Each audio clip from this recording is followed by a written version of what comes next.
Perfect. But, you know, Do you ever show the cookies back? We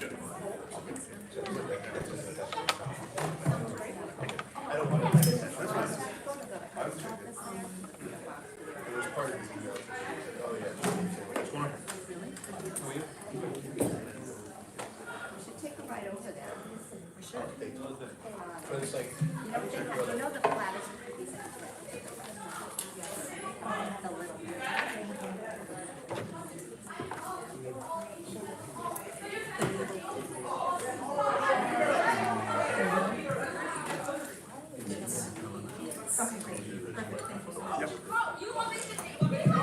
the mics are all live and on. We live on an island. I would love to say, for a requirement for graduation is, you have to swim 50 yards.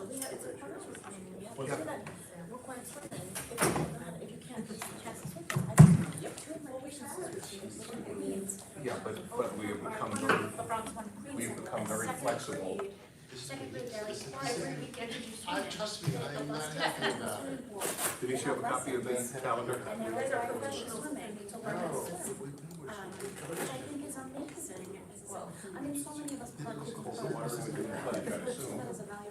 a good idea. Nope, that makes a lot of sense.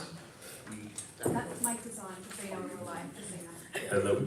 That's so helpful, you have no idea. I don't have to Google it anymore. We stopped doing it like 10 years ago, I'm not sure why we These stopped. are new to this? Denise, do you know why we stopped putting the actual holidays on the calendar? Since I've been here, we never had them.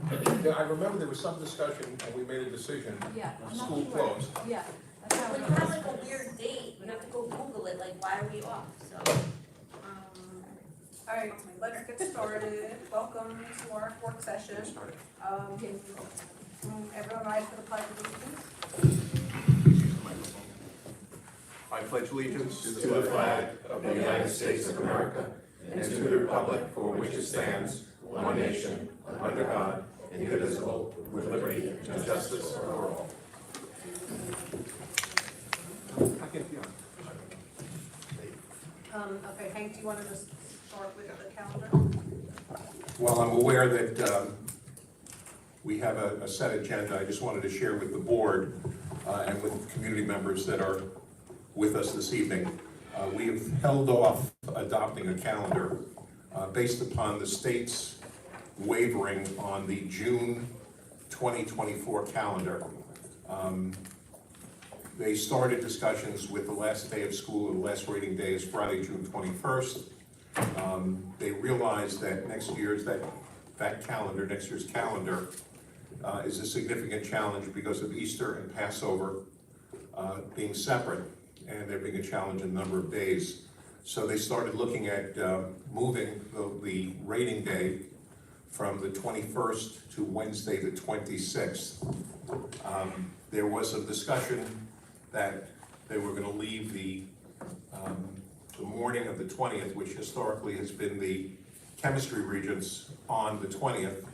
And obviously the field raised the question, well, if the last regents is on the 20th, how are we going to get kids in school on the 24th, 25th, and 26th? This morning, we received an email from the state where they have revised their recommendation. The rating day will be Wednesday, June 26th. And there will be Regents exams up through Tuesday, June 25th. What that has done for us, that we have picked up 3 days, and if you look at August, instead of the teachers coming in the 24th and 25th of August, and the students coming in on the 28th, we were able to have the teachers coming in the 28th and 29th, and the students not starting till Wednesday, August 30th.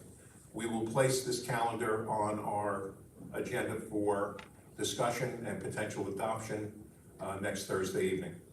I don't know if anybody has, again, I know this is the first time that the board is actually seeing it, so obviously take a look at it, if any questions now or through the week, or if not, we'll answer them next Thursday night. So the last day was originally the 21st, and we're Correct. gonna have graduation on the 23rd. Yeah, correct. So now, we're still planning, I guess, having graduation on the 23rd, We are, but now for the 24th, 25th, and 26th, they're saying that those are going to be testing dates. there will be there will be Regents exams. We're assuming historically, chemistry is usually the last Regents on the morning of the 25th. We're assuming, based upon the memo we received, that there will be Regents exams on the 24th and 25th. The very last day of school is always called a rating day. That will be June 26th.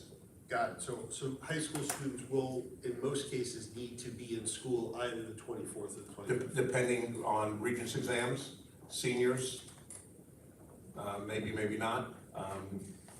But there will be Regents exams running from it was from the 12th, I think, to the 25th, was I think the dates that we saw that there would be Regents exams. And is this something that's open for discussion with the state, or the state just lays this down and says that's Yeah, it? well, again, initially, they laid out that the last day was Friday, June 21st. This time, they did listen to the field that said that really doesn't work. Oh, so they moved it because people said that was too early? Correct. Historically, New York City drives the school calendar. So New York City raised the issues. For example, New York City is closed for Eid on June 17th and Juneteenth, 19th, on the 19th. The city came back and said, guys, if the last day of school is on the 21st, we can't give Regents exams on the 17th and 19th. It just doesn't work. So over the last month, they came up with a revision that we finally received today. Okay, this is for one school year. So- Okay. Sorry, can you just explain one more time? So what holiday is pushing this for New York State to make this change? Well, again, one of the issues is when Easter and Passover coincide, we save usually 2 days. Okay, In this calendar, yes, if you take a look, Good Friday, Holy Thursday and Good Friday is in March, okay, Passover is in April, so that, again, so that's that eats up some 2 time. days, yeah. What I'm hearing from my colleagues is there are districts in Nassau County that will only close for 1 week of Passover. So there are districts that will be open on the 29th and 30th of April, which are the last 2 days of Passover, which I would not recommend, obviously would not recommend in our school district. But if we were just to open 29th and 30th, what you say, well, how does that help us? But we'd pick up another 2 days of school so we could move For August, the August, the yeah, August days back by 2 days. but still, we can't do anything about that June 26th date. No, that's the problem. That is- 26 is the bigger problem that- than August start. Yeah. It's out of our control. Correct. But that helps us, June 26th. Yeah, we Starting picked in up 3 days because No, of the I June. understand, I just feel that now it's good, but obviously there's many problems, right? Like nobody wants to finish school so late, but it is what it is. I'm assuming from past experience that the first day of camp will be June 22nd. Yeah, well, it's not just camp, people have holiday, I mean, whatever. Yeah, camp is a much more structured thing where, you know, the holidays, they can, a year and a half out, you can plan your holidays, Agreed. leave a couple days later. Agreed. Camp is gonna start because the southern schools start Yes. end much earlier, start camp much earlier, and so, and really, but it's really only gonna affect the students who are free. So it's gonna be sort of your freshmen and sophomores for the most part, maybe some juniors. There'll be some juniors. Most of the juniors have aged out, I thought, though. By the time you're going into, I think sophomore year for most of the sleepaway camp, I mean, they can go and become CITs and stuff, so, yeah. Yeah. It's gonna screw the people who are sleepaway camp, but, so everyone understands, it is outside this board's control as to when the school year ends. Correct. You can yell at us about how early we start, you cannot yell at us about how late the school year ends. And again, the adjustment that some of the school districts I spoke to this morning, some of the districts in western Nassau County are, at least at this point, making the decision that they're gonna open for the last 2 days of Passover. Again, those are more religious days than the middle days of Passover. I know there was one district that talked about doing it, went to public discussion, board discussion, and the board reinstated, said, no, we're gonna be closed for 7 days.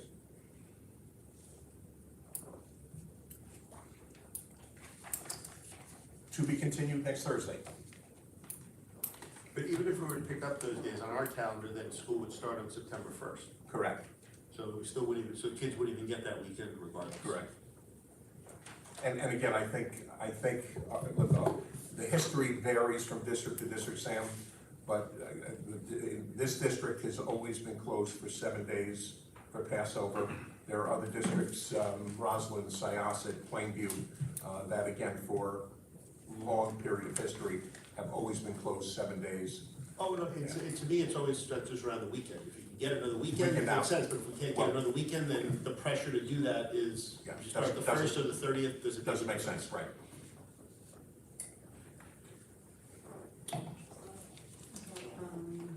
The next topic we were gonna talk about is the student achievement and the NWEA score results.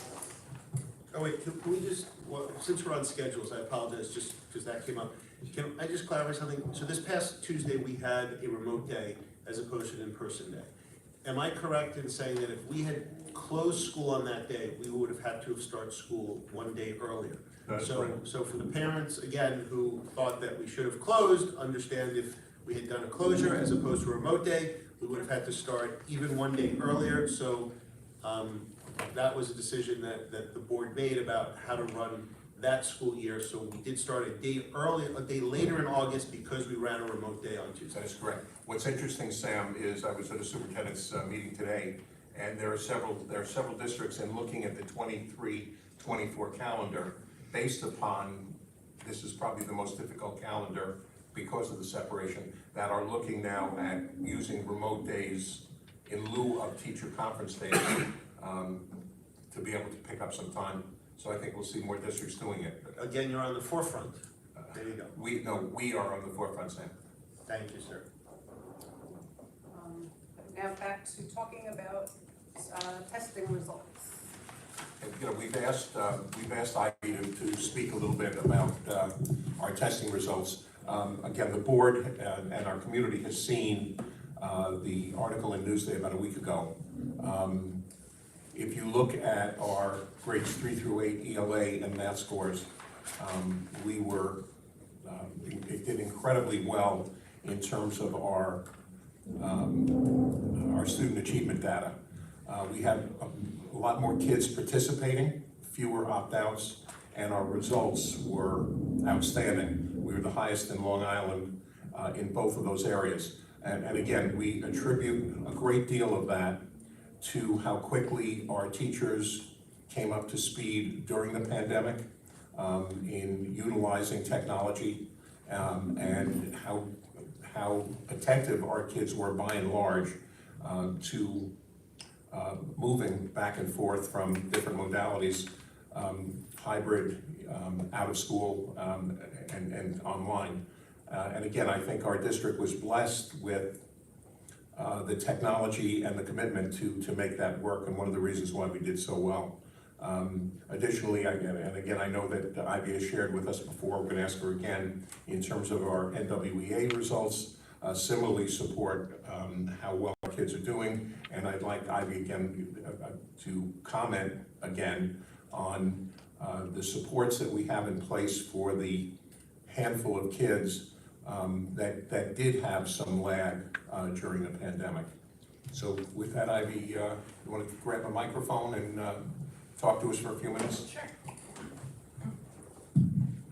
So the hardest data that we actually do have is NWEA data, because all of the kids take the NWEA. There's no opting out. In grades 7 and 8, students who take Regents do not take the New York State exams. So this is the place where all of our kids are taking. It's not even it's more of a tool, I'm gonna call it, than an assessment, but it's pretty accurate. But it is the hardest data that we have. And what I've distributed to you, and I have, if anybody, because I know I gave this out a while ago. Okay. If anybody, no, I brought additional. Is it updated from what we have? No, because it's looking at 2021, spring of 2021 to spring of 2022. So it's not updated. So therefore, if basically looking at, you can look at grade 1, let's say in spring of 2021, and if you look at, these are the same students who are in grade 2 in spring of 2022. So what you have is the achievement percentile, how many students scored grade level or better. That's what the achievement percentile, based on national norms. Okay, the scoring of the NWEA is always based on national norms. So in the spring of 2021, 98% of our first graders were at or above grade level. Those same students at spring of 2022, 97% of those students were at or above grade level. So our achievement scores, and you can go down, if you go down diagonally, you see how those kids have moved from spring of 2021 to spring of 2022. So what the NWA does for us, that's math. I was talking about math. We have the same chart for ELA. Our scores are phenomenal. Our achievement scores are great. Our kids are doing well. And what we've been able to do is through some of the federal, I'm going to call them COVID grants that we've received, we've been able to set up some programs before school, after school, that address students who have to be invited to these programs, who are really, many of them are at the cusp of just achieving grade level. Students that, who are truly struggling, an after school or before school program may not be the right program for those students.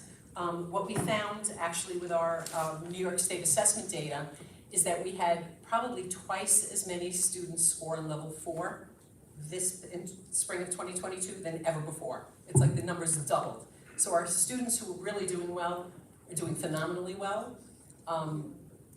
Some of our students who were struggling, clearly were struggling even more during the pandemic, and that's what that has shown us. So we've been able to provide all kinds of AIS support, special ed support to those students who have IEPs, to get students where they need. Teachers are monitoring them closely. They meet regularly, CST meetings, IST meetings, in order to move. We basically deal with children on an individual level. It's not, half the class will go here. You know what, we have 6 kids in grade 3 who need that extra support 3 times a week for ELA, which is happening right now, after school ELA and math in grades 3 to 5.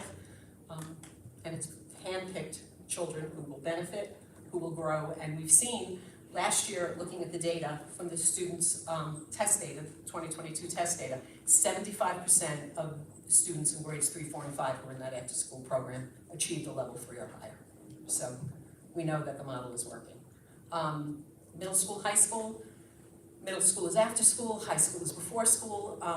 In some cases, classes are after school, but we've pinpointed key areas. So we have students who may need just extra assistance in chemistry or going just to chemistry. So that was a bit more complex to manage, but our kids are doing well. I mean, our results show it. So we're a really good spot. And I just need to compliment Ivy in terms of the leadership that she's taken in providing quality support for the kids, for our kids that have needed the additional support over the last year and a half. And again, working closely with our curriculum associates in putting together a program that, again, we're in kind of year 2, and it definitely has stepped up in terms of targeting and impacting our students. And again, I want to thank Ivy for We're this. pleased, very pleased. Yeah, for a great job, Ivy. Thank you. Thank you. Why are the 8th grade numbers so low? For reading, for math. 8th grade tends to drop. I think it's at 39. And it's not the same kids. It's not the same kids. So How many interesting. kids are taking the region? But also so now I realize. 87 to 38. The same- In yeah, 7th the- grade, they were at 87, and 8th Right, grade. they're taking- 38. If you look at the number of kids actually, all right, I do take it back here. In 8th grade, only 78 students took it in the spring of 2021, Yes. because the rest of the kids did take the Regents. So these are our Math 8 kids. So those are students that we have in after-school programs and additional support programs. Those are the students who are not taking geometry and algebra 1 in So grade that's 1/3 of our 7th graders, basically. 1/3 of our 8th graders are in just non-advanced math. math. And those are the students we target with extra support. I have a question, Ivy. Sure.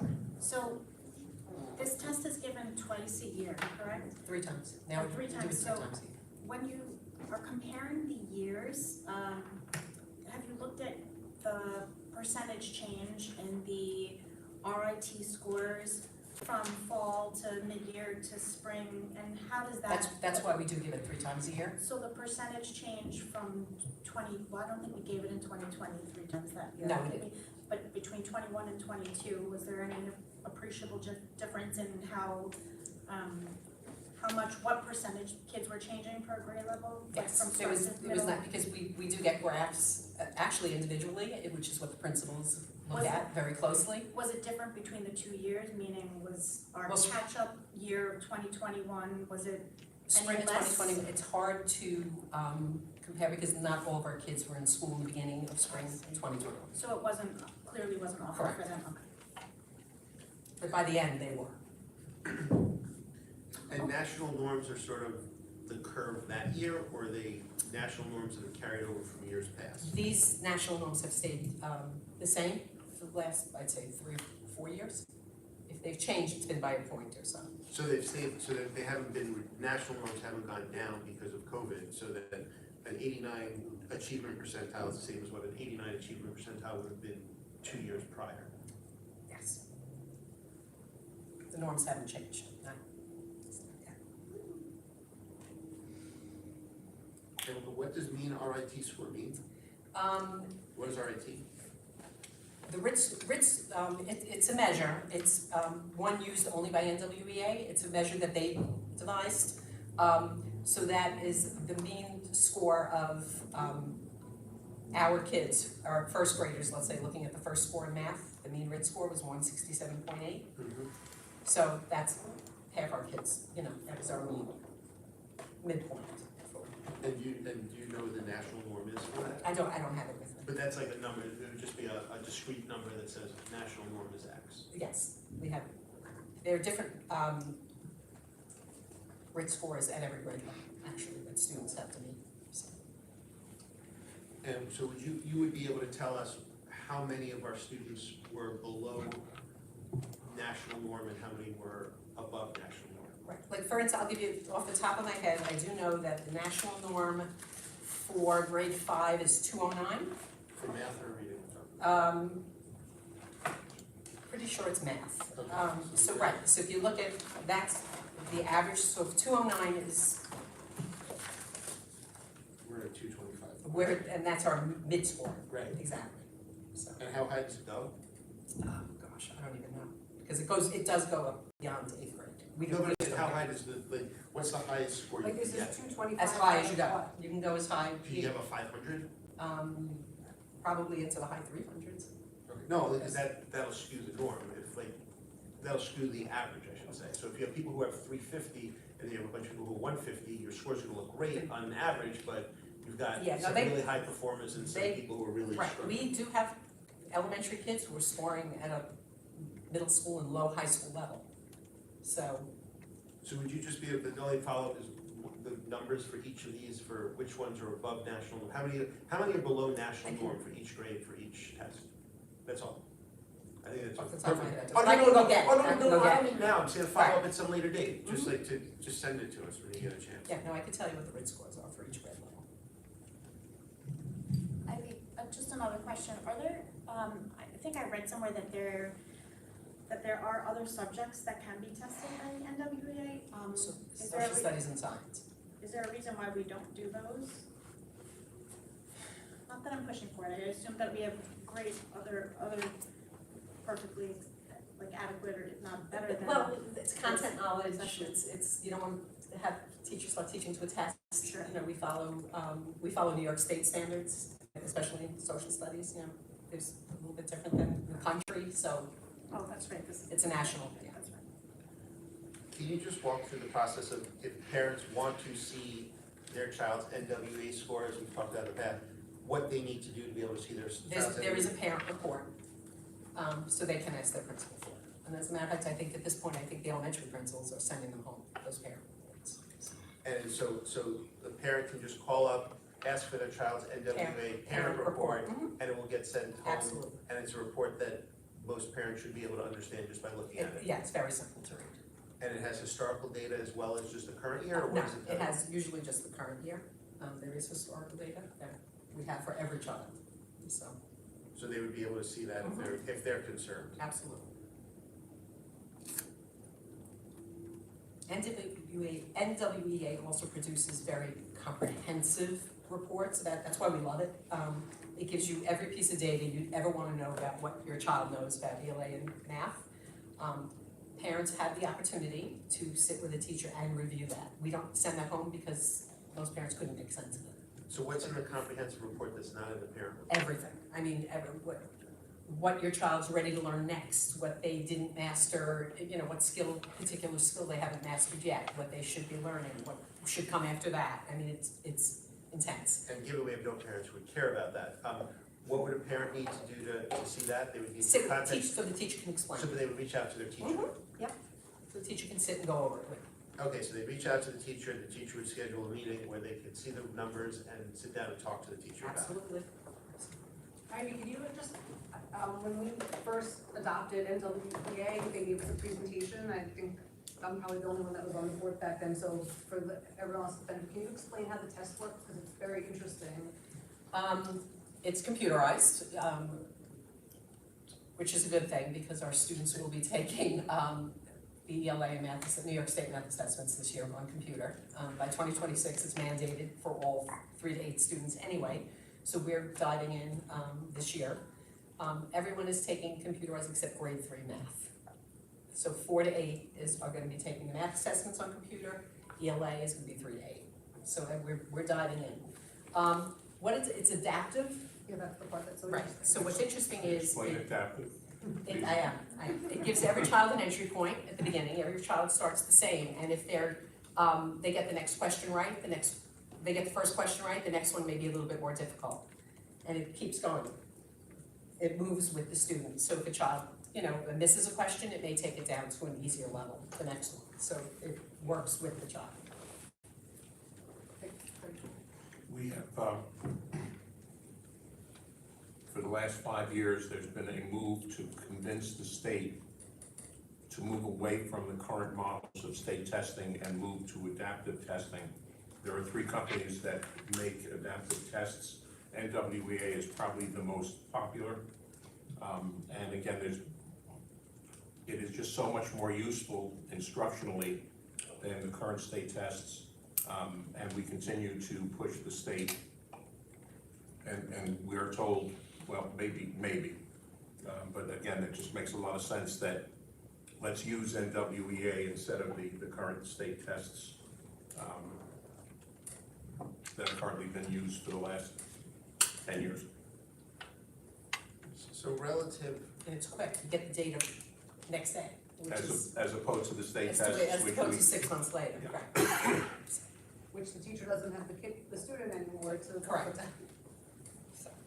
so is there some way to quantify the lag that our students have, or the learning loss or learning delay that our kids have relative to what the national averages are, the things you read about in the paper where it says that 6 months or a year behind or stuff like that? Yeah, that's all based on NAEP testing,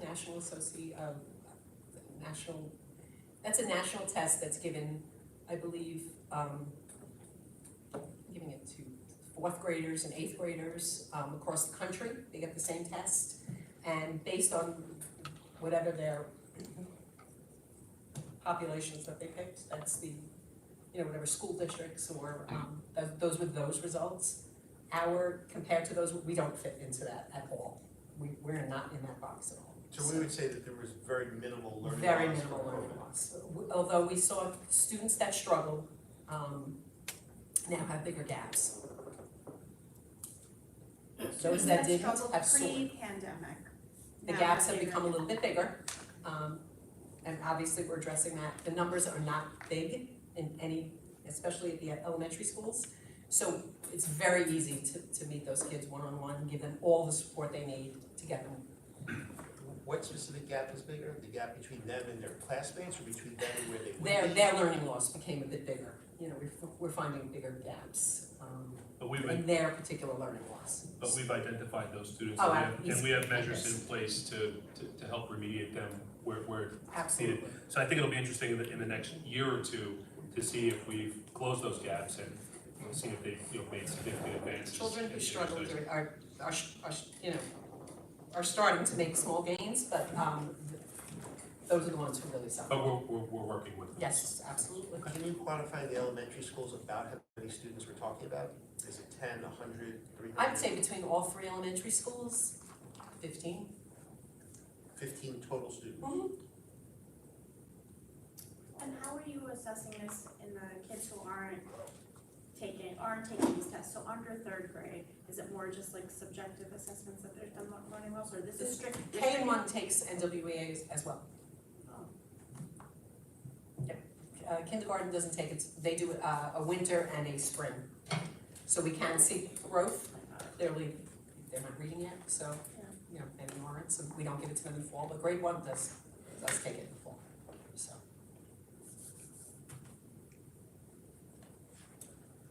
Great, Thank you, Ivy. Thank you. That's really helpful. Next, we're gonna move on to the discussion of, do you have the papers with the goals? Goals? The goals? Printed it out. She printed them out, and what I have on my lap. Let's print it out. The latest version. Oh. No, right, which is right, which is the one that actually made updates, or, okay.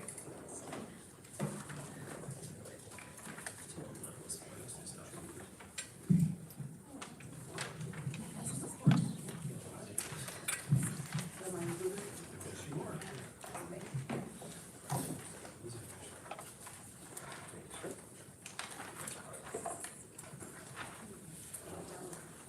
So I'd like to compliment us because we worked together, the board, over the past couple days and made some comments to the goals that were drafted the last time we discussed them, so. To be clear, we did work together, we just, some people sent out emails, we did not break any laws by working together, outside public discussion. Let us not ask the question. There we go. Okay, I was complimenting us on being collaborative, which was a nice thing Point to number see. 3.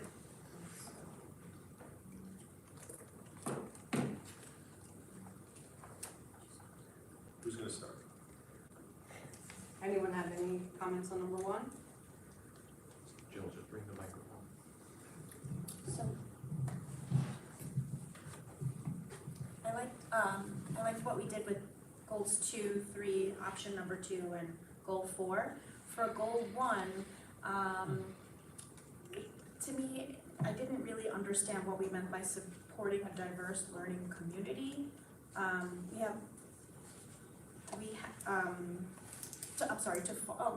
We changed it.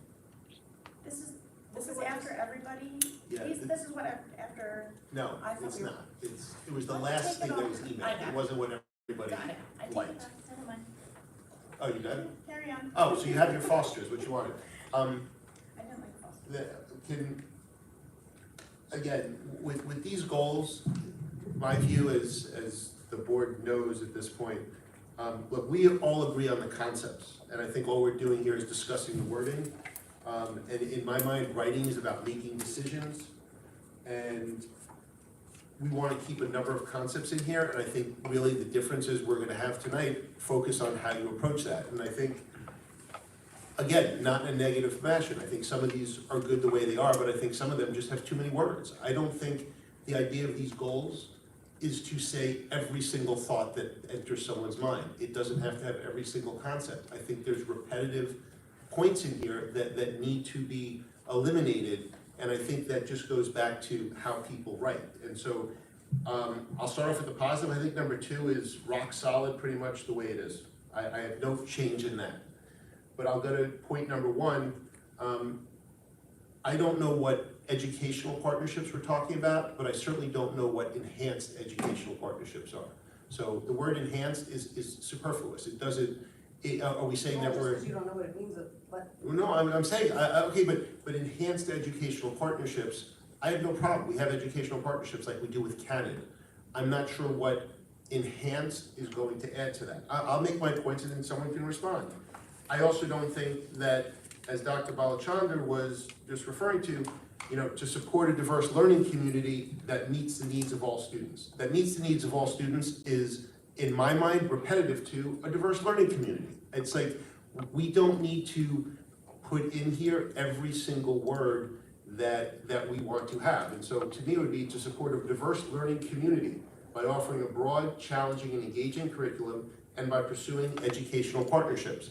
I don't know what that meets the needs of every student, because if that's not our Well, goal, that might be a child with an IEP. if that's not our goal. Sorry, I didn't. No, it's fine, Ms. Fenton, it's fine.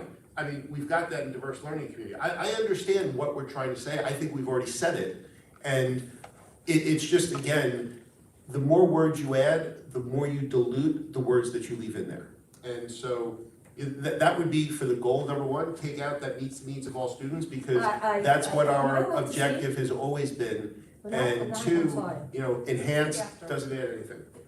I'm gonna I come think back. I strongly disagree with that taking out meets the needs of all students, because our motto that's on the board out there is success for every student. And every student has different needs, and I think it's important that that is highlighted in our goal, that That's we the most are, important sentence. that we're committed to meeting the needs of all students. So what's a and- diverse learning community? Yeah, I think it's, Well, I think a diverse learning community also stresses that we have different dynamics and different backgrounds, Cultures. cultures. I mean, that's a different concept than meeting the needs of all students. I think they're two different concepts that I don't think we should lose. Correct. And I'd This like is to hear including from everybody. the administrators, because the enhanced educational partnerships, when you guys summarized what the goals committees, that came from, that those words came from you guys, so. I remember, if you're asking, I mean, you guys all sat through it as well, but something that was stressed by the groups, many of the groups, was meets the needs of all students. And it came, and what someone said was what you just said, just to reiterate, was that we currently have it success for all students, and that was brought forward. So I remember that being a big part of the original goals workshop. Oh, do you remember what enhanced educational partnerships? Let's see if I can look back quickly to previous notes as you're discussing. While she's looking that up, diverse learning is exactly what we're talking about. Look, if we want to keep that meets the needs of all students, I have no problem, then take out the word diverse, and just support a learning community that meets the needs of all students. What's the harm Again- of keeping both of them? Again, I think, as I tried to say at the beginning, there's a difference in approach in how we write. And I think it goes back to, Mrs. Citron, that you by training are a lawyer. Lawyers, by definition, look to add every single word into a document to plan for every eventuality, to cover every single base. I look at this and it more, again, we're setting goals for what we are. The more words we add in there, the more we dilute what else is going in there. It loses focus.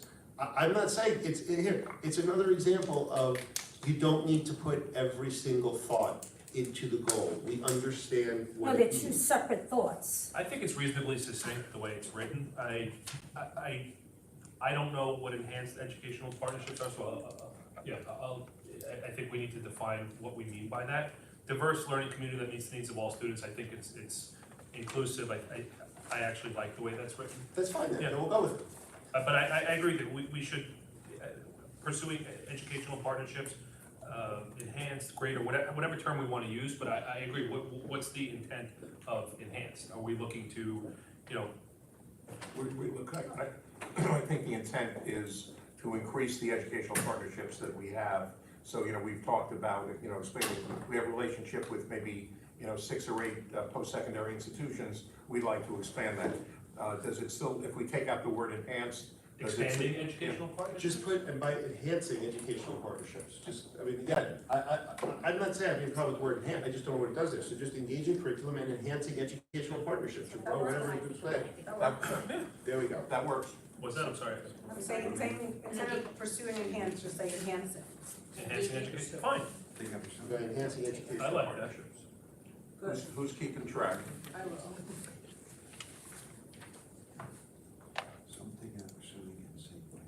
Okay, so are we done with one? To support a diverse learning community that meets the needs of all students by offering a broad, challenging, and engaging curriculum and by enhancing educational partnerships. Okay. Sam, I know you said you were happy with number 2. Does anyone else have any comments on number 2? No, it looks- Are we halfway done? We are, but now we get to the troubling ones. The bottom 2 need work.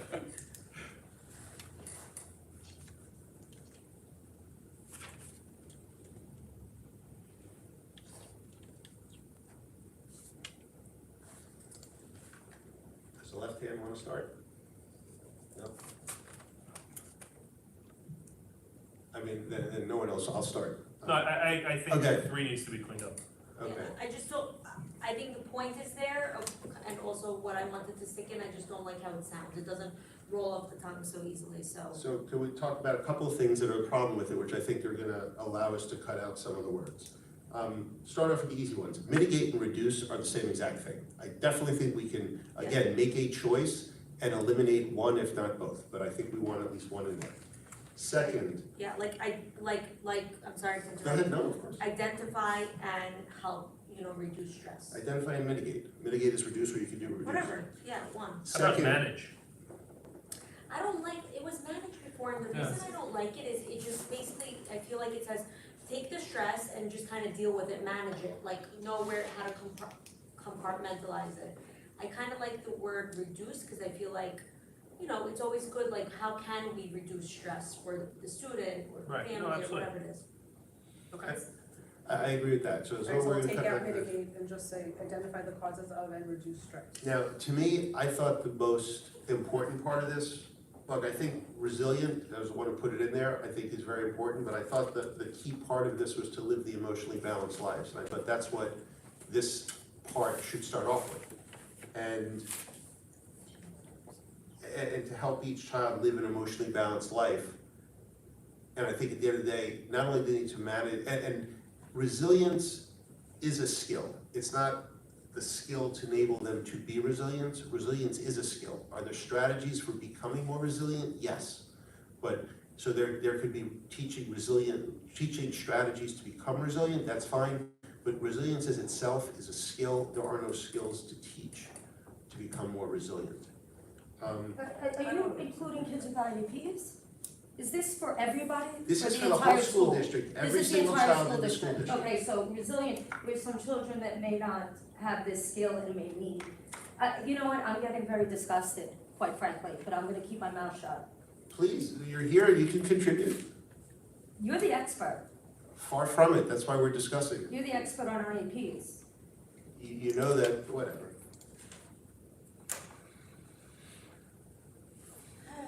Alright, if we can just keep the comments till the end, and then, please, if you have something to contribute as far as changing the words or adding some words, we're all ears.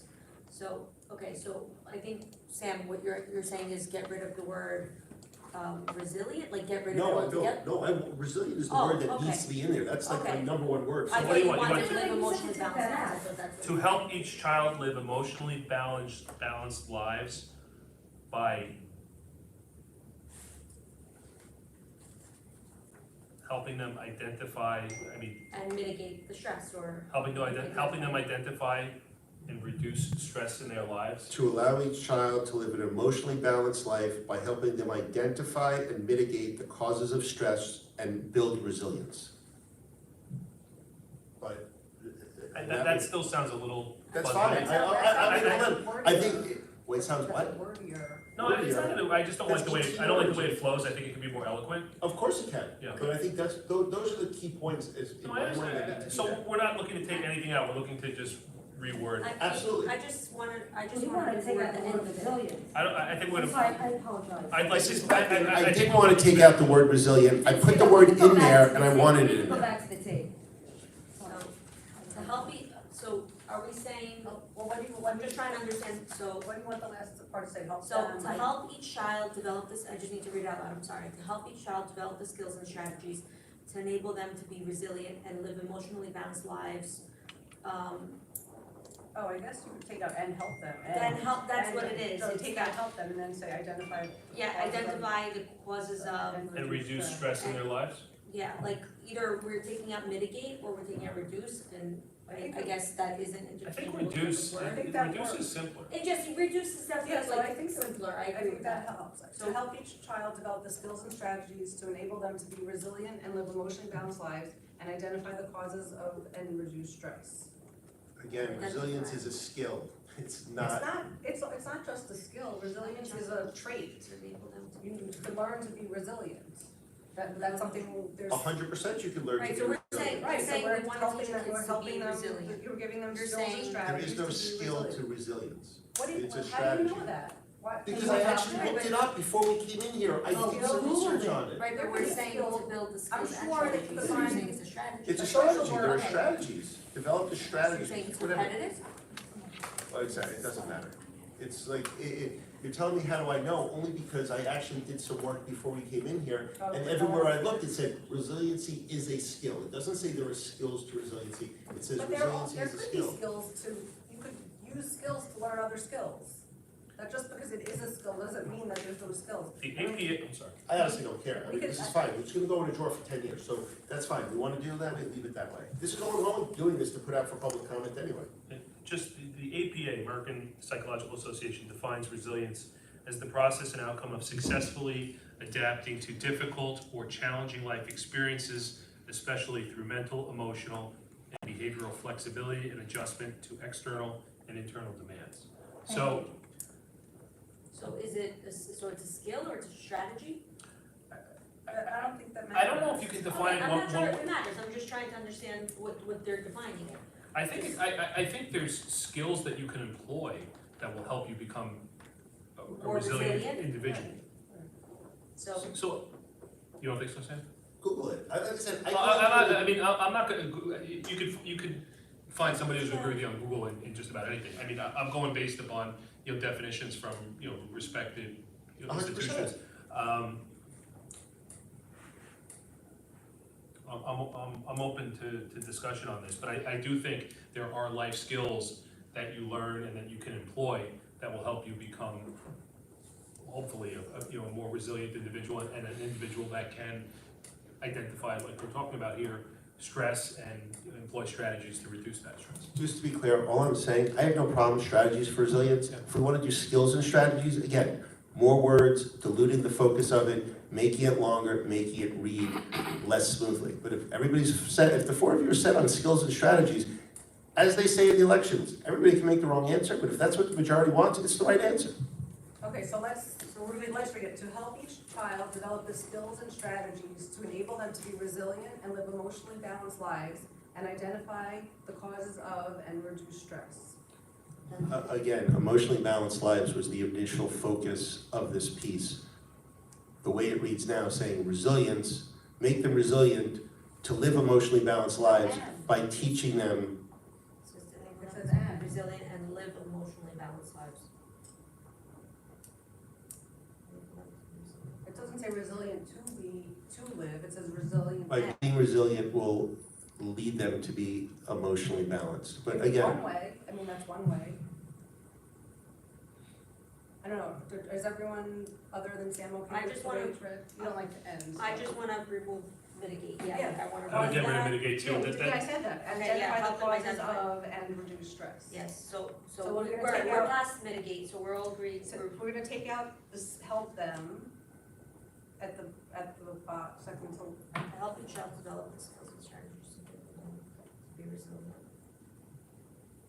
and identify the causes of and reduce stress. So are we keeping and help them identify, or are we gonna just say You and took the words, identify? help them out. Because Because we're gonna take out help them? Yeah, because it's to help is It's- already there yes, from the I agree. beginning. I agree with Sam that I think the intent is to, the broad intent here is to live emotionally balanced lives, to help each child develop the skills and strategies to enable them to live emotionally balanced lives, be resilient, Which is the point, Yeah. which is the point, yeah. and help them identify the causes of Right. and reduce stress. I mean, we're, an earlier draft had to help each child develop, to help each child live an emotionally balanced life by teaching the skills and strategies to be resilient and to identify the causes and reduce stress. that was, That was sort of an off-take of an earlier situation. I don't think you need the whole to enable them. It's just that's. strategies to read be that again, resilient. 'cause I think that's good, we're just, To help each child live an emotionally balanced life by teaching the skills and strategies by teaching skills and strategies to be resilient and to identify the causes and reduce, the causes of and reduce stress. That's what we're trying to That says say. the same So thing, that's it's just it. changing No, no, wording. Yeah, That's what we're trying to say. yeah, I like, This is, kinda I like like that that. better. I So like let's that just better. write what we're trying to say. Yeah. I like that better. That was the original version, whatever, or was changed or something, whatever. It's nothing original, it's an agglomeration of everything we've done. Okay, I like that. So read it Anyway. again. You have it right. To help each child live an emotionally balanced life by teaching skills and strategies to be resilient, Wait. Okay. to help each child live an emotionally balanced life by teaching skills and strategies to be resilient and to identify and reduce stress. To identify the causes of and reduce stress. And I still think it's gonna need one more turn, but it's much closer. I like that. Yeah, I like it too. That's- To help each child live an An emotionally emotionally balanced life by teaching skills and strategies to be resilient and identify the causes of and reduce stress. Okay. Emotionally balanced life and resilient or resiliency was mentioned in every group at the original Okay. workshop.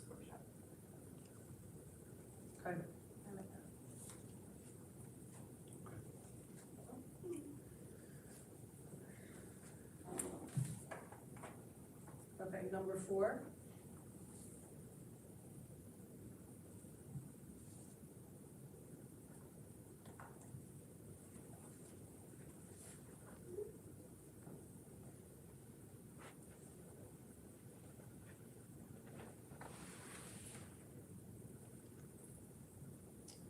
I like everything, I think it reads very well. Only thing that I wanna change is instead of cultures, I feel like there's not just, it's not just about the cultures, I think difference of the diverse views, diverse cultures, diverse, background, whatever it is, like, obviously diverse, the word diverse is good, but cultures shouldn't be there, I feel like it should be a different word. How about to unify our diverse community?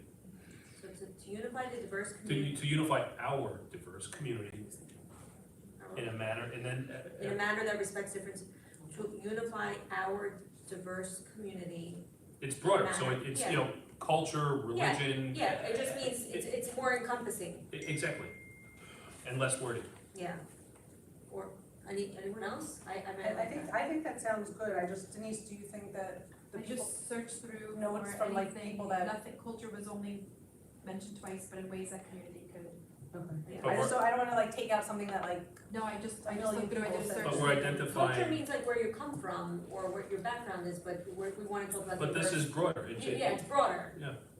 To me, though, when you say culture, it's all inclusive. It's not just your background, it can be racial, religious. Yes, but culture is not the same thing as religion, culture is not the same thing as race, culture is not the same thing as you could be the same culture and religion and race, but you could have different life views, or you're raised differently, and so different, I don't know, so to unify our diverse community, I like that, I'm not sure if I agree if we're losing something. But if only 2 people use that Yes, no. word. any comments on culture? I don't think we're culture losing anything, specifically? I think we're painting with a We'll make broader it brush and broader. being more, I don't think we're losing anything. I actually wanted to take out in a manner that respects all differences to make it simpler, but I actually like Dr. Foresto's suggestion to unify our community in a manner that respects all differences. I think accomplishes what I believe we were trying to say. I definitely do not wanna take out in a manner that respects all differences. Of course not.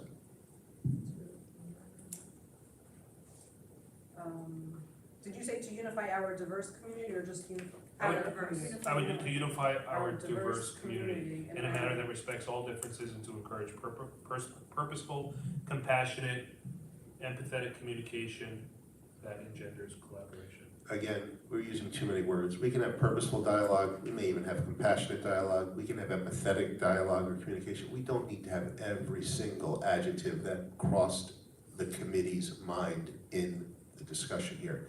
Of course, we're respecting everybody's differences. We know it's a diverse community. Great, we're compassionate, we're empathetic, we're being purposeful. It doesn't all go in here. People understand what we're trying to do. as well, I mean, let's just say we did remove one of the adjectives or two of them, it would read to, once again, Jill, you probably wrote it down, I know we're taking out cultures, but to unify our diverse community, right? In a manner that respects all differences and to encourage, let's just say we kept, So I think we could take out either compassionate or Right. empathetic, they're similar. right, let's just say we took out, and we kept. I'd say take out compassionate. Oh, I would think keep compassion, get rid of empathetic. I leave empathetic, I'm not allowed to talk, right, I'm sorry, it's my first time. No, you can. Apologize. So which one, I don't have a view either way, compassionate and empathetic, I think they're both warm, fuzzy words. You know, whoever's reading it makes you feel good at night, What were you but saying? Which word? I think I prefer compassionate to empathetic. I agree. okay, You want purposeful or meaningful? to encourage, Meaningful and compassionate communication that engenders collaboration. Good. I personally like meaningful over purposeful. that's, I'm fine with that. To Just we're not putting unify our, both, right? We're just- I would not put So we're both, gonna no, take but I out- think we're taking- meaningful is just a warmer, Empathetic and term. changing purposeful to meaningful. to unify our diverse community in a manner that respects all differences and to encourage meaningful, compassionate communication that Meaningful and engenders, compassionate. Meaningful and compassionate communication. Meaningful and compassionate. communication that engenders collaboration. you want us using genders or fosters? I don't care. Again, it's just, they're, Semantics, but I like Foster's. Simplicity. I like, I think it used to be false. But let me ask you, why do we even, we're trying to say we wanna respect everyone and everything in this community, why do we need that collaboration part? Where does the collaboration part have anything to do with anything? Like, brings people together so they yeah, can, but we're saying unify is already the strong, we're unified, but that doesn't necessarily mean that, you know, people are gonna come together and work together. no, we're saying meaningful, we're saying, To encourage, right, to encourage meaningful, those are really strong words, all of them, so what does the collaboration part have anything to do with? I'm really starting to think about it now. I hear that makes sense. I hear your point. I like, all the other words are like super strong words, it means we're coming, we want everyone to come together and have like good communication and be respectful, right? That's the bottom line, but I don't know what the collaboration part really means. Because Collaborate I on don't what? think without collaboration, how are you unifying? It also was a word that was used quite frequently in each of the groups throughout the process. Like, it can be like an ideology to unify, but what's the work that's gonna happen to make that happen? And I think that's what it's saying, is working together, collaborating. Well, I So, don't think that gets fostered by communication though. It's not like, when you say you're communicating to foster collaboration, it's sort of, that again seems, again, I understand what Mrs. Martinoff's saying about not adding anything, and in my view, the less words is always the better, and again, if everybody's working together and they're communicating compassionately and meaningfully, that means they're collaborating. So what do we have up to there? We have to unify our diverse community in a manner that respects all differences and to encourage meaningful and compassionate communication that, period, like, that's what I mean, like, and period, like, that engenders collaboration, I don't think What it about even makes and sense. collaboration, communication and collaboration? I like that better. fine, Oh, I like that a lot. So, communication that, wait, No, just so what to is it? unify our diverse community in a manner that respects all differences and to encourage meaningful and compassionate Communication Communication. and collaboration. Much And better. collaboration, okay. Perfect, okay. Okay, so we'll type these up and. Can you just read number 3 so we don't leave here confused? To help each child live an emotionally balanced life by teaching skills and strategies to be resilient and identify the causes of and reduce stress. So what's the next step? You're typing and then we're putting them on our website for public comment or something? So what's it? Are we doing that, or are we adjusted, aren't they, isn't the next step for us to adopt them? So either the board can adopt them at our meeting next Thursday, or the board could ask Denise to put it on our website and ask for comment, that the board would receive comments over the next week, 5 weeks. I think, so let's do this before, it's a great Christmas present for the community. No, I think we said last meeting that someone wanted to put them up there for public comment. Not that I expect we'll get many comments, but even one comment at least. I think it's a very reasonable thing to do. we've put a lot of work into this, so. So we will take the draft of tonight, we'll put it up on the website, Denise, with a note. The board seeks your comment through our December board meeting. And we would then put it on our December board meeting for board discussion and potential board adoption. Well, I guess if we don't get any comment, then we could adopt it. If we get comment, then we'll have to.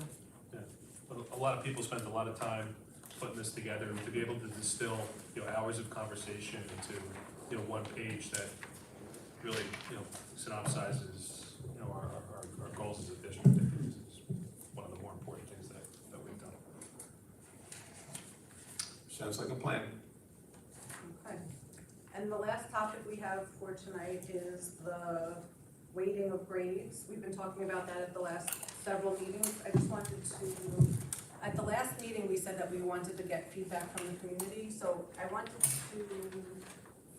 ask you what you thought the best way to get feedback from the community. Is it a survey? Is it maybe Denise sending an email to the community to write back to BOE? Like what have you found to be the best way to do that? Again, I think the suggestion that I made at the last meeting was for us to,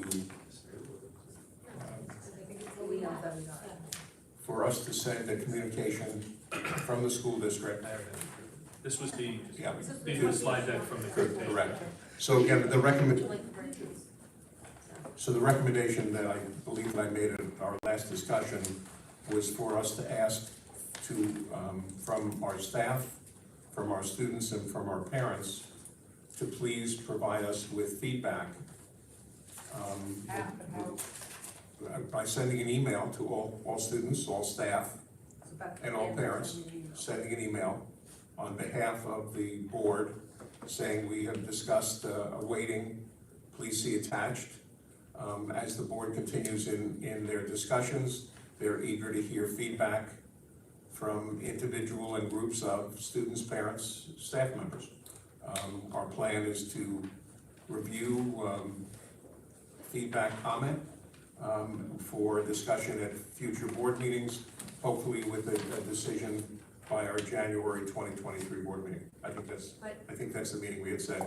Let me, ask you, I love the idea of sending it out, but I feel that the community, not everyone pays attention to our board meetings and stuff like that. I feel like they kind of need to be educated a little bit to understand all this, because it took me some time, right, like, reading through it is not the same thing as someone really explaining it to you. Maybe there's a way, like, you guys can send out an email and, a little video of an explanation of what this Oh, we really. actually Or a sent synopsis a link of to Greg's Greg's presentation. Right, but his presentation was long, I'm saying like super short, and like, It's he fine. gives us, I can Yeah. record something.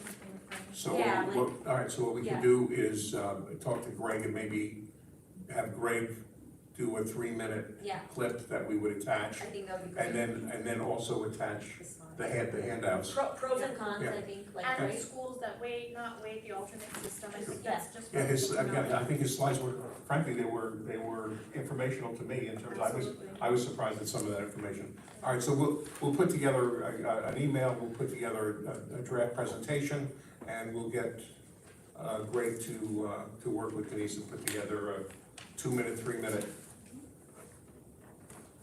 Kind of just a pitch on A pitch. what we're talking about. Yeah. Correct. As part of that, as part of that tonight, I don't know if we were planning on finishing this right now, but I think we should at least start a conversation amongst the 5 of us, 6 of us, 8 of us, whatever number you want to use, about when we should implement this. Because I think we all thought that doing it for senior year, junior year, I don't think that necessarily has to be part of the community questionnaire. I think the weighting could be, but I think we need to start the discussion of when we start this. I will tell you that in discussion with guidance and Greg has said it would be impossible for him to do it starting with freshmen and work it up, because it would be impossible for him to maintain 2 weighting systems within our system at the same time. So what Greg is saying, our recommendation would be that if the board decides to adopt a weighting system, and whatever that weighting system is, that we adopt it on July 1st, 2023, and all transcripts backwards and forwards would have the weighting involved. So let the seniors graduate, and then start, because he can't maintain He two, said- it makes sense. Yeah, again, he's, But there were people who thought that wouldn't be fair to the sophomores and juniors who've already put together their schedule based on the weighting. Do I think sophomores and juniors put together their schedule based on the weightings? I do not. However, all it's gonna take is 2 or 3 to say, wait, I selected these courses because I actually did the work, understood the weighting, and now I'm getting. I think Greg's, we asked Greg that question, and I think Greg had responded that he really did not see a great impact to, if we adopt it as the juniors become seniors and backwards, he said, I really do not see a great impact. He said just like 0.1 Yeah. of a difference. Yeah, it's not a big deal, because you have middle schoolers taking Right. classes for high school credit where this weighting would affect them. 100%, but they were not selecting those courses based on the weighting. Do I think people are selecting courses based on weighting? I don't think so, but Dr. Balachandra is shaking her head that yes, so then if we said that it only impacts sophomores, juniors, and seniors, then maybe we should look at implementing this, but only for the freshman classes, so that we push it off for 3 years. I'm not saying that's the ideal answer, but I think that's a conversation that maybe has to have a little bit more depth. And again, I'm going by Dr. Balachandra's head shaking, that she thinks that this is a more severe problem. I think we need to wait to get feedback from the public. And again, let me be clear. Greg said it would be almost impossible for him to have part of our high school weighted. That's not what I'm suggesting. I'm I'm sorry. suggesting we don't do it for the senior, so we don't even do it July 1st of 23, we don't do it July 1st, 24, maybe we don't even do July 1st, 25, we do it July 1st, 26. Again, that's the only thing. Today, whoever the incoming freshman would be, Okay. that's what. Again, that's Are something. you saying that would be the next superintendent's problem? Yes. Again, listening to Greg's presentations, and very frankly, he brought me, and I think he brought us along in the conversation. It makes sense to, again, I think our recommendation is gonna be to follow Greg's and the guidance department's recommendation. It makes sense, and I think it makes sense to implement it. I only see upside in implementing it. Why wait 4 years to implement? And again, I think I'm speaking for the people who are at the ground level of what the impact of this will be.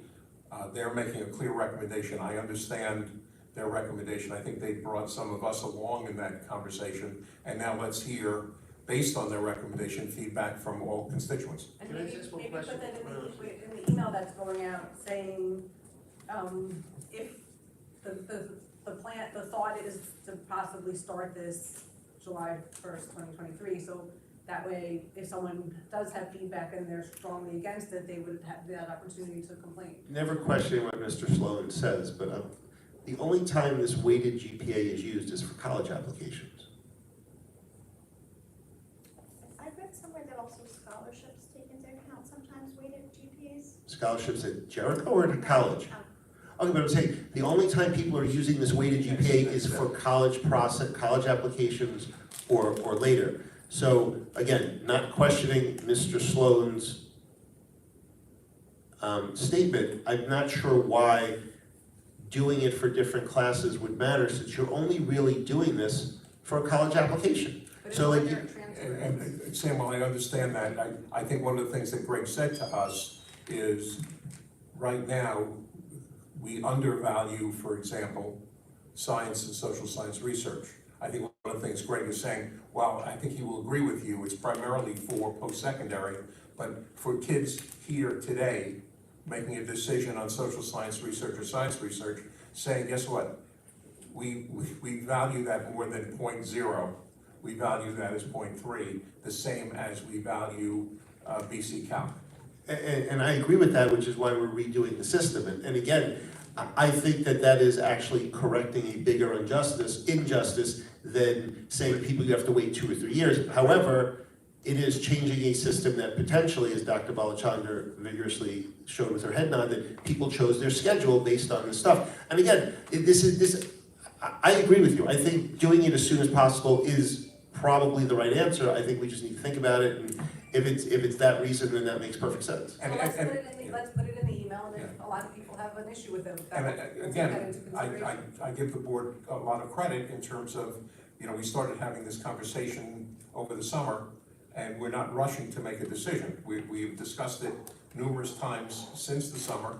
And now we're saying, let's get feedback over the next 2 months through January. So again, I think very responsible. I think it's a good idea to put information out there, as much information as possible. Maybe even having an opportunity between now and our January board meeting to have a Greg and guidance department open house. If you have questions, if you want to talk to the issue, we're going to have a guidance open house on, one night in December and one night in January for people to actually come and express as well. So the more we can have the conversation, I think the better. Yeah, I think putting in the email, and I'm usually not for cutting off information, putting in the email about the timing, I think is gonna complicate the issue, because I believe, as you just explained it, Mr. Superintendent, there's a number of issues. People may say, oh, this is gonna affect my kid. I don't want anything that's gonna affect what my kid's done, whereas if they understand that, wait, if your kid's been taking advanced research or science research, this actually helps your child. And so the timing thing is almost, is a even more, it's not that, it's definitely secondary, but it's even more complicated to explain in what's already gonna be a very complicated email going out to parents about the. To your point in the goals, Sam, we will try to make it as tight as we can, and we'll look for opportunity. And again, the more I'm thinking about it, the more I like the idea of some opportunity for some live dialogue as well. Absolutely. Okay. Even though they could have done that at a board meeting if they'd come. Jen, I just want, thank you for coming. Did you want to say something? I'm No, I sorry. apologize, I thought that this was the but work sessions are regular open to the meeting, I public. didn't know it was No, a work work sessions session, are open. and I was kind of chiming in, so I apologize. If you wanted to say something. Tell us whatever she wants. But hopefully you'll come back next week, we have a public meeting that's, well, but not a full board meeting, but hopefully we'll have a lot more people here. Right. It'll be at Seaman. I think we're just about done, right? Anything else? Middle school buses aren't getting back for an hour 30, so I'm good for another hour 30 if we'd like to talk about some other stuff. That's your problem. Hold on, wait, before we go, did we make any progress on any other presentations? And Excuse me. any other presentations for this year? We're still working on trying to come up with presentations for some of these work sessions. I think we have several listed, and we asked the board for suggestions for additional presentations. I have something I'd like to add. If we could, I don't know the exact framework of it, but something to do with a presentation, and I think they're doing something similar to what I'm gonna suggest at the PTA Open Council meeting on Monday, but something like in the area of mental health and school psychologists and social workers, and if they could do a presentation on what they're doing. Isn't that For like stress. the Northwell one we had? Well, but that was the Northwell program, like just Okay. what are the programs that we do in So school? it would be similar to the presentation that we're doing for PTA That's what I Council. said, it might be similar to PTA Council, but maybe, Yeah, we have Get a little students coming different. on Monday, they're gonna be great, the JMAC ambassadors, Jericho Mindful ambassadors, Daniel Smith, so, yeah. All right, so we'll take a look at that. And can we also look at, is there some type of teacher technology? I know we talk a lot about Canvas and PowerSchool, but what I'm more interested in is how students now are, like, they don't have a lot of textbooks, a lot of the stuff is online, how all this stuff gets distributed to students, because I have some students who tell me it goes seamlessly, and I have other students who, and I'm not talking about my 3 kids, who say, oh, I have trouble getting this book, or again, I don't know what it is. I know that a lot of what we've gone to has been digital in the last couple of years, especially during COVID, where we got rid of textbooks, and now a lot of the stuff is online. Some of it's on different systems, some of it is just scanned pages because we don't buy the textbooks. If we can have some comprehensive way, because I think over the next couple of years, if we're gonna keep going digital, we need to have some type of conformity and make sure that teachers are really getting the material to the kids. Look, Sam, I'm not sure if the board wants a presentation, sure. I think from my perspective, we're, by and large, we have moved paperless as far as we can, and we're gonna continue to do that. If there are kids that are having issues, again, that needs to be solved through technology. I'm having a problem downloading a book, I'm having a problem accessing. I don't think that's as much as a presentation as, clearly, the move in education, not just in Jericho, is to move paperless. We also, and again, maybe blend it in, we do have it as part of Victor's exciting budget presentations, we do a a piece on technology, and I know that when we do that, Patrick is part of that presentation, so that could be an opportunity for discussion within that presentation. That's fine, 'cause I think, because we talked about this a little bit briefly last year, I know I've spoken to Mr. Fergie about it, that teachers are using a variety of different tools, which, again, at some point, I think as a school district, we probably should move to a handful of platforms, or even less than a handful, to make sure that it's much easier for students and parents to understand what's going on in some of these classes. In terms of student management systems, I agree with you, Sam, and we've had the conversation in terms of Power School, Canvas. The issue is that we are probably supporting, God knows, 50 different technology applications, that each one is specific to a specific application. And again, one of the things that we've gotten into using ClassLink, which is a simplified way for our kids and staff to sign on to 50 different applications. So we've tried to make it easier for staff and students so they don't have to log on, first period to this, second period to that. There's an auto log on through ClassLink. So we've tried to make it simpler. I think the comment that you referred to, what we hear is, again, there's Power School, Canvas, and how do those are two different management systems. How do we make that work? And right now we're using both systems. There's Google Classroom and a lot of them use, and again, I'm not saying that they're all not necessary, it just seems like. It's not like you said, seamless. It's not, It's it not- makes it seamless, and 50 apps sounds like a lot of apps for And probably anyone more than that. to be monitoring, so I mean, I don't know who's in charge of. Patrick is in charge. Patrick's staff is monitoring. Everything is 2D compatible, in terms of meeting the legal requirements of every application that we use in our school district.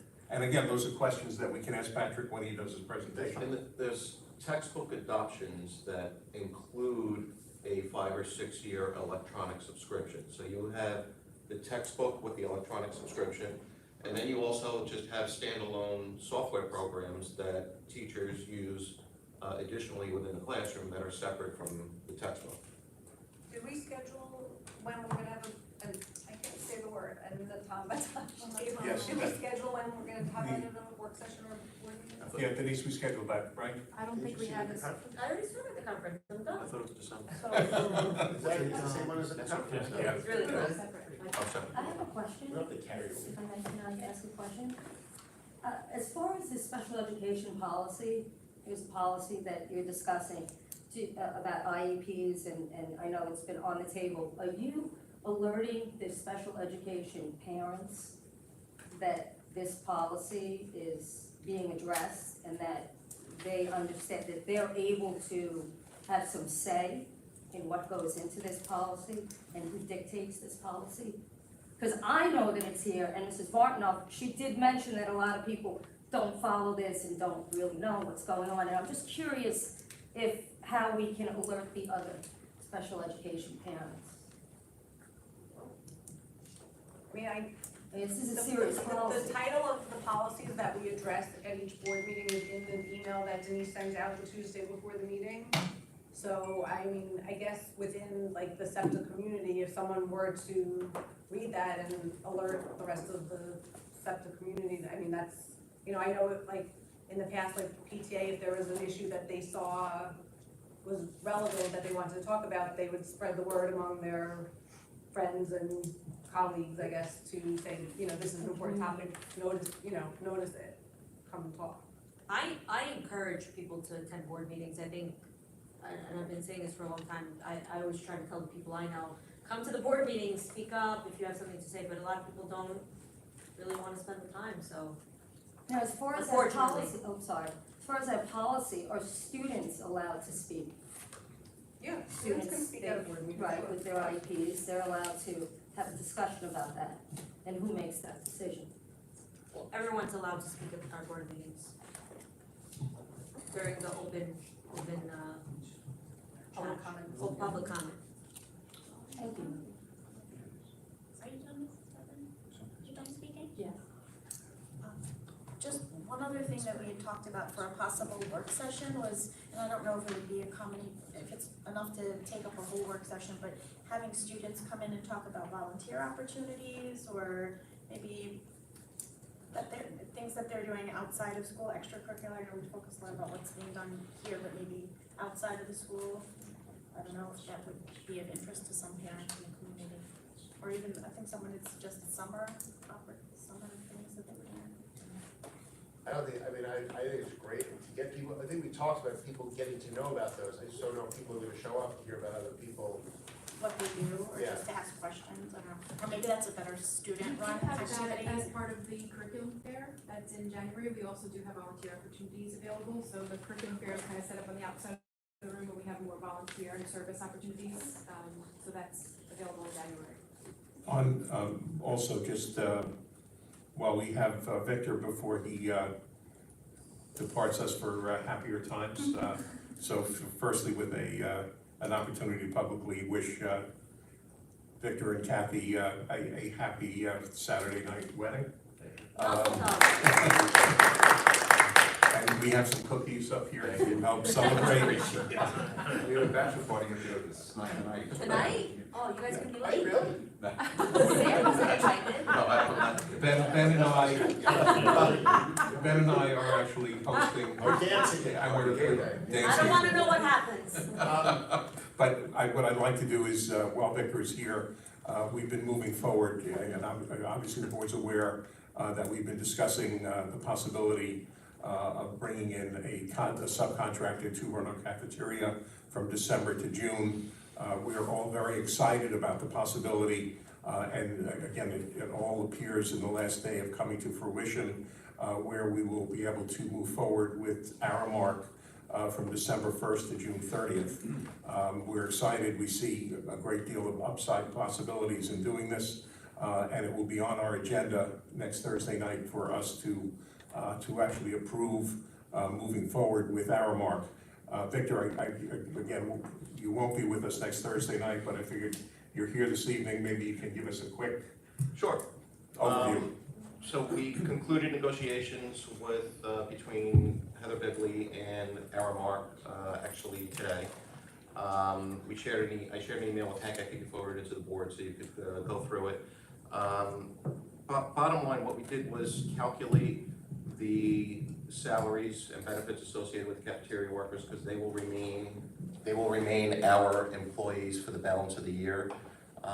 We calculated it at approximately $560,000, and Aramark has guaranteed $500,000 out of that $560,000, with a meal rate of $2.13 per meal that we would pay them. So the way the guarantee works, all the revenue we receive through lunch sales and state reimbursements, subtracting the meal rate that we're providing to Aramark, that we're paying them directly, they're guaranteeing us a minimum of $500,000 above and beyond that to go toward our salaries.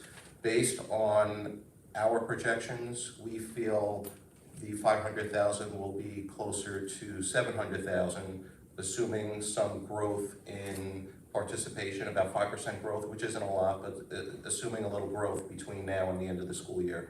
So we're confident that, number one, we'll get additional variety, we'll have additional options with food, we'll have better pricing with food, and we'll have monthly menus beginning in January, and I think overall it's a no-brainer and we should move forward with it. Just to clarify what you said, we're gonna be spending, the district's gonna be spending $560 on employees' salaries and things like that. The Aramark's gonna be paying us $500,000 to. They're not paying us. They're guaranteeing. They're guaranteeing, yes, And we charge like $3.25 a meal. $3.15. And Aramark's charging us $2.13, so does that mean the district makes $1.02 on every meal sold? No, in addition to that, we receive state reimbursements above and beyond that. But And there's also à la carte sales. Okay, but for each full meal sold for $3.15, the district will make $1.02. Minimally. I understand, I fully understand minimally, so if we sell 60,000 meals. And not even minimally, it's definitely above that because of the state reimbursements. So we should not be losing any money on our lunch program for the second half of the year. For the second half of the year, yes, but we had the first half of the year, and we also have the liability of the director who's not incorporated into that calculation. Understood completely, but in a steady state, starting, are we starting December 1 or are we? December 5th, Monday, December 5th. Monday, December 5th, from December 5th through the end of the year, we shouldn't be losing any money absent the two issues you just talked about, which would be the first pre-December 5th and the direct. Other than that, That's our we're- projection. That's your, but there really seems like there's very little, even given that, like the most we could be down would be $60,000. Correct. If we didn't sell a single meal, we'd be down $60,000. If we didn't sell a single meal, The 560 less the 500 guaranteed by Aramark, yes, not including the state aid and all the other reimbursements. yes. Fully get it. Can we schedule, at least on behalf of me, can we schedule a February tour and a May tour in advance? February tour. Of the lunchroom, to see who we went there at the beginning of last year, at the beginning of the school Yes. year. If we could schedule February so we could see them 3 months in and then May to Absolutely. see if it's any different. Sure. Thank you. Well, The only other thing I wanna ask, is there any way we can get feedback from the students at some point, maybe like you said, maybe February of, sure.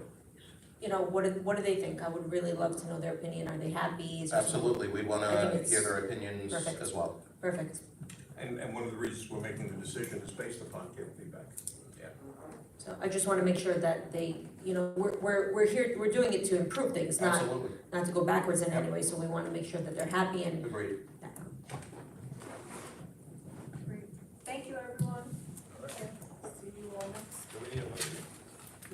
for a work session? No, there's no minutes. Are we ever going back to looking at policies in our book? Oh, I was gonna ask that question.